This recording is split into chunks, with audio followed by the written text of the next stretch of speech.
I'm Melo, and you're listening to the Entertainment Report on iHeartRadio, live from Dubai for Thursday, January 7th, 2021. Netflix is giving a glimpse of the new film Yes Day. The streaming service shared a first look photo for the movie Wednesday featuring Jennifer Gardner and Edgar Ramirez. Yes Day is based on the Amy Krauss, Rosenthal, and Tom Lichtenheld's children's book of the same name. In the film, Gardner and Ramirez plays a couple who agreed to a yes day, or a day where they say yes to anything their kids ask. The teaser photo shows Gardner wearing goggles and screaming as she is sprayed with water in a car. A child's seen wearing a scuba mask in the back seat. Netflix captioned the post, Jennifer Gardner and Edgar Ramirez are a couple who can't say no in Yes Day, where for 24 hours the kids make the rules and the parents have no choice but to go with the adventurous flow. The actor said, on one day a year, I just say yes. We want pizza with ice cream for breakfast, or with toothpaste, or we want the I do it. I have years. Gardner has three children, daughters Violet, Serafina, and son Samuel with her ex-husband Ben Affleck. And she did discuss on the Jimmy Fallon show, The Tonight Show in 2019, how she does a yes day with her kids. She also added, having three kids, they have different ideas. A 13-year-old and a 7-year-old have a different idea of what they like to get out of Yes Day. Yes Day is directed by Miguel Arteta and co-stars Jenna Ortega. The movie premieres March 12th on Netflix. Netflix is giving a glimpse of the new film Outside the Wire. The streaming service shared a trailer for the sci-fi action film Wednesday featuring Anthony Mackie and Damson Idris. In the preview, Mackie plays Leo, an Al soldier who teams up with Harp, played by Idris, a disgraced drone pilot. Harp is one of the few to know that Leo is an android super soldier. Leo and Harp are tasked with finding a doomsday device in a deadly militarized zone. During the mission, Harp removes Leo's failsafe, allowing him to break the rules and potentially go rogue. Outside the Wire is directed by Michael Hafstrom and co-stars Emily Beechman, Michael Kelly, and Pilu Asbayek. The movie premieres January 15th on Netflix. Netflix shared a first trailer for Outside the Wire in December. Mackie is known for playing Sam Wilson, a.k.a. Falcon, in Avengers Endgame and other films in the Marvel Cinematic Universe. He will reprise the role and become the new Captain America in the Disney Plus series The Falcon and the Winter Soldier. Noma Dumezweni, who recently starred in HBO's The Undoing, has joined the cast of Disney's upcoming live-action adaptation, The Little Mermaid. Dumezweni will be portraying a new character in the film who is not present in Disney's classic 1989 animated version of The Little Mermaid. The film stars Halle Bailey as lead Ariel, Melissa McCarthy as the villainess Ursula, Javier Bardem as King Triton, Jonah Hill-King as Prince Eric, David Diggs as Sebastian, Jacob Tremblay as Flounder, and Awkwafina as Scuttle. Rob Marshall is directing the film, based off the script by Dave McGee. The soundtrack will feature the classic songs from the animated film, along with new ones written by composer Alan Menken with lyrics by Lin-Manuel Miranda. McCarthy said in December on Watch What Happens Live that production on the project is scheduled to resume in January in London after it was halted due to the COVID-19 pandemic. Dumezweni also recently starred in Hulu's No More People and will be seen in the upcoming HBO series Made for Love. Clancy Brown has joined the cast of the Showtime's upcoming limited series revival of Dexter as the show's main villain. Brown will portray Kurt Cadwell, the unofficial mayor of a small town named Iron Lake. Brown's character owns several big rigs and a local truck shop. He is generous, powerful, loved by everyone, and should not be crossed. The 10-episode limited series revival will take place 7 years after the 2013 series finale of Dexter. The show is about a serial killer in Miami who works for the police as a blood analyst. Originally ran for 8 seasons from 2006 to 2013. Series lead Michael C. Hall is returning to portray Dexter, who was last seen living in exile in the woods of Oregon. Showrunner Clyde Phillips is also returning to the revival, which is expected to air in late 2021. Brown, who previously starred in Showtime's Billionaires, is a prolific voice actor who has portrayed Mr. Krabs in SpongeBob SquarePants. Cobra Kai star Ralph Macchio addressed a number of fan theories and rumors surrounding his 1984 film, The Karate Kid, on The Tonight Show. Macchio was asked if he initially didn't like the film's title, which other actors tried out for the title role, and if his character used to win the big tournaments was legal. Macchio told host Jimmy Fallon on Tuesday, "I thought, and I was not the only one, thought it was kind of hokey, kind of cheesy title for a movie being directed by the guy who made Rocky and all this stuff." Before noting that director John G. Avildsen suggested the poorly received title East meets West in West. Macchio said that Charlie Sheen and Robert Downey Jr. had also tried for his lead role of Daniel LaRusso and argued why LaRusso's kick was legal. Macchio said, "If you look at the tape, Jimmy, if you look at the tape, not only does the ref say point winner, a win is a win, the opponent, who shall remain nameless at this point, literally argued charge, ran into the kick. LaRusso had nothing to do but defend himself." Macchio reprised his role as Daniel LaRusso in Netflix's Cobra Kai, the Karate Kid sequel series, which also stars William Zabka reprising his role as Johnny Lawrence. The pair are still rivals in the series and train competing dojos. Macchio said about working with Zabka on Cobra Kai, "The chemistry we had from the get-go is something I didn't expect to be as rich as it was. And that's the same thing with a lot of the characters." Cobra Kai Season 3 came to Netflix on New Year's Day. The series has been renewed for a 4th season.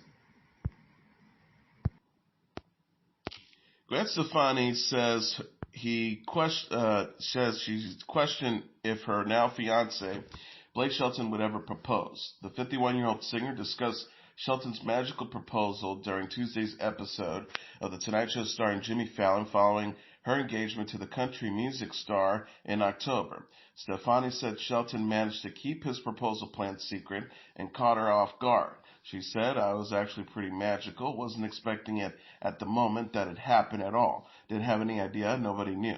I think he told my dad on my birthday about 2 weeks earlier."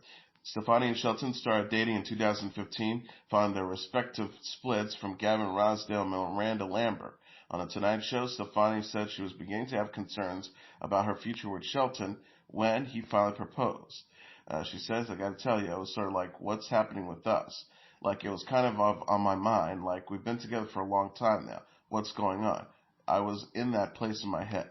Shelton proposed during their trip with the family to their new home in Oklahoma. Stefani said the trip nearly didn't happen because of COVID. She says, "We were this close to canceling the trip. We ended up making it all happen, and we were all here at the ranch, and it's basically happened. It was pretty magical." Shelton kept the engagement ring in his truck and eventually hid it in a cabinet at the ranch.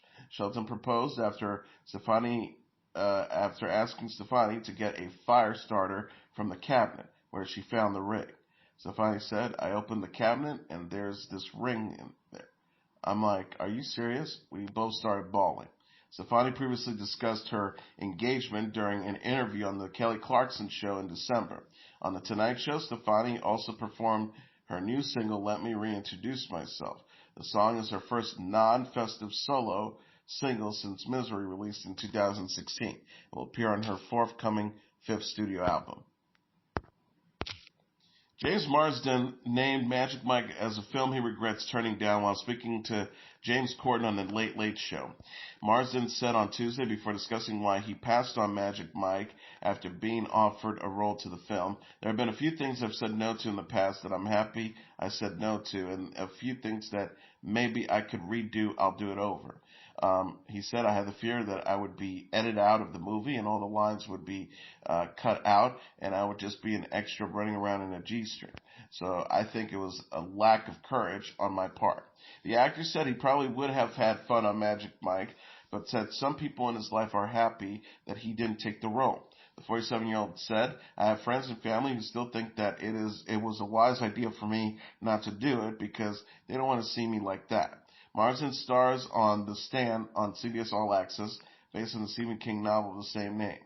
Marsden said about filming the series right before and heading into COVID-19 pandemic, "It was strange having finished 6 months of doing a show about a pandemic, and now this is actually happening." The Punky Brewster revival will premiere on Peacock in February. The streaming service shared a premiere date February 25th and a teaser photo for the series Wednesday. Punky Brewster is a revival of the 1980s series of the same name. The new version follows an adult Punky played by Soleil Moon Frye as she raises 3 kids as a single mom. Freddie Prinze Jr. plays Punky's ex-husband Travis, while Sherry Johnson returns as Punky's best friend Sherry. The teaser photo shows Punky with Travis and Sherry alongside Izzy, played by Quinn Copeland, a girl in the foster system who reminds Punky a lot of her younger self. Peacock released a trailer in April that shows Punky raising 3 kids. Peacock had its official launch in July. The service also developed a Saved by the Bell reboot featuring Mario Lopez that premiered in November. In December, news broke that Fry and her husband Jason Goldberg have split up after 22 years of marriage. Fox announced Wednesday that Oscar winner Catherine Zeta-Jones will join the cast of its drama Prodigal Son in Season 2. Zeta-Jones will play Dr. Vivian Capshaw. Prodigal Son stars Michael Sheen as Dr. Martin Whitley, a serial killer dubbed the Surgeon. Whitley's son Malcolm Bright, played by Tom Payne, is now a serial killer profiler. Dr. Capshaw is now an MD at Claremont Psychiatric Hospital, where Whitley is in custody. According to a press release, Capshaw will first appear in the second half of Season 2. Capshaw will assign Whitley menial duties like mopping the floors and cleaning bedpans. However, Whitley finds ways to integrate himself with Capshaw by helping her with her patients. Zeta-Jones won the Oscar for a role as Velma Kelly in the 2002 movie adaptation of Chicago. Aside from the new characters Zeta-Jones will play, Season 2 will see Whitley getting closer with Bright, but revealing more family secrets in the process. As a result, Bright will have to protect his mother, played by Bellamy Young, from the serial killer's ex-husband. Christian Burla and Michael Potts also guest star in Season 2, according to the press release. Series regulars include Halston Sage, Lou Diamond Phillips, Aurora Prinino, Frank Hartz, and Kiko Anjet.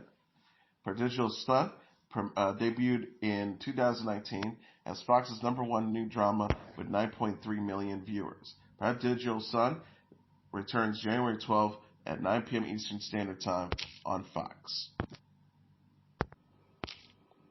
The 2021 AT&T Playoff Playlist live concert will feature a headlining performance from Jason Derulo.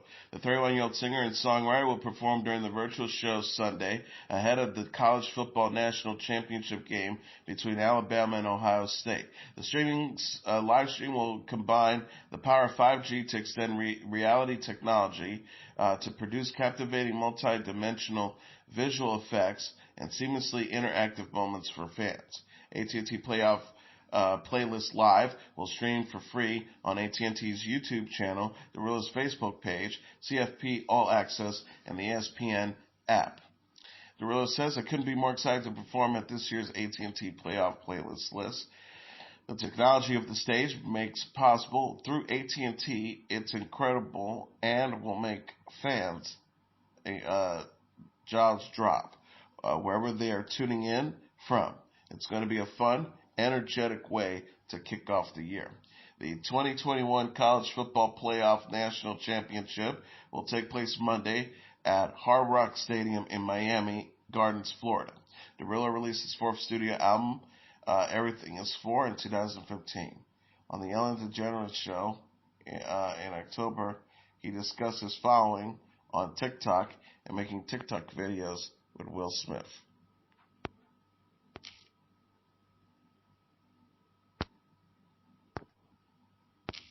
Dr. Dre's Los Angeles home was the target of burglars after the music mogul was hospitalized for a brain aneurysm.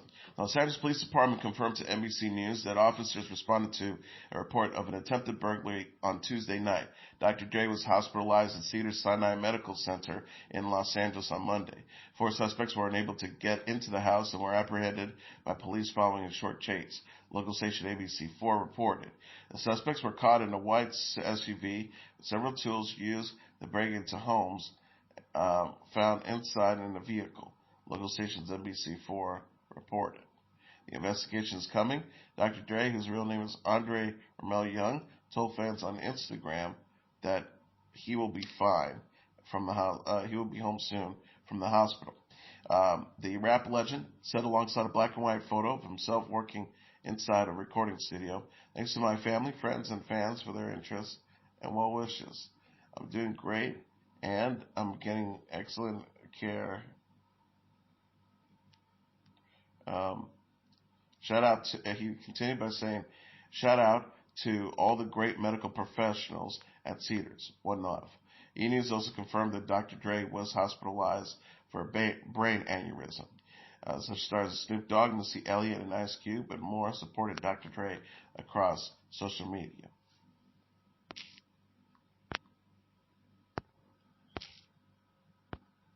Fantasia Barrino has a baby girl on the way.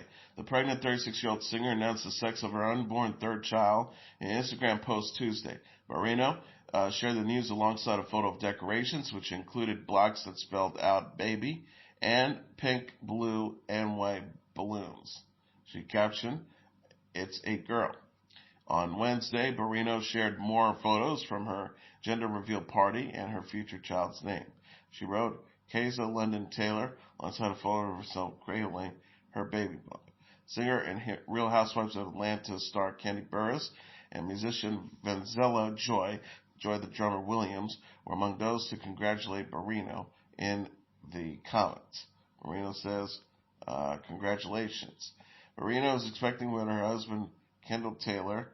She has 2 children, daughter Zion and son Dallas, from previous relationships, while Taylor is a dad to a son, Trayshawn. Barrino announced her pregnancy while discussing her fertility issues on Instagram Live in November. She said, "Keep trying, and you can conceive." Barrino and Taylor married in July 2015. Barrino came to fame after winning American Idol Season 3, which aired in 2004. She released her 7th studio album entitled Sketchbook in October 2019. And finally, John Fogerty comments on the COVID-19 pandemic, the late George Floyd, and more in his new music video for Weeping in the Promised Land. Fogerty performs the new song outside on a piano that is located at the top of a hill, released Wednesday on YouTube. The video also includes footage of empty streets, healthcare workers struggling, and the nationwide protests that took place for the killing of Floyd and Breonna Taylor.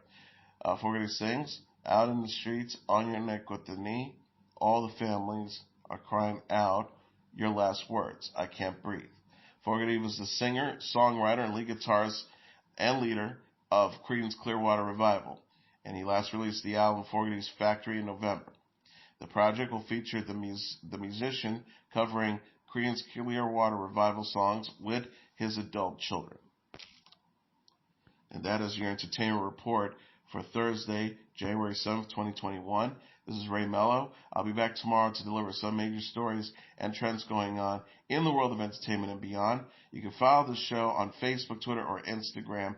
Facebook.com/The Entertainment Report with Ray Melo. That's RAYMELO. On Twitter at The Enter Report, or on Instagram at The Entertainment Report. If you would like to listen to any of the past episodes of The Entertainment Report, you can go to iHeartRadio, go to iHeart.com, or use the iHeart phone app. Search for The Entertainment Report, and it'll take you to the page. Good night, and God bless you all.